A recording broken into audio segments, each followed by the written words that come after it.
Mga guys, pakita ko lang kayo ng isang legit na rare coins. Ito, meron ako ngayon na yung legit rare coins. Nakakuha na naman ako. Papakita ko sa inyo kung paano malalaman ang isang 10 pesos coins na legit na rare.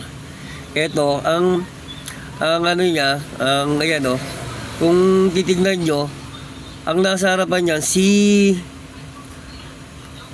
General Antonio Luna. Isa lang ang nasa harapan ng 10 peso coins. Ayan siya. Tignan nyo, Saka yung nasa likodan niya.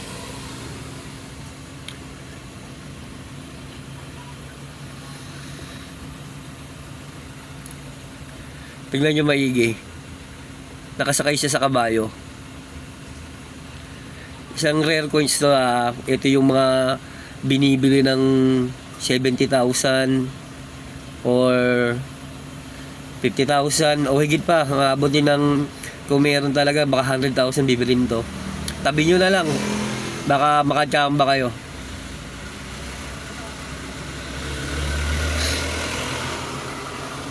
Ayan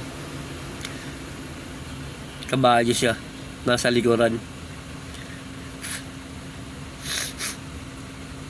Okay?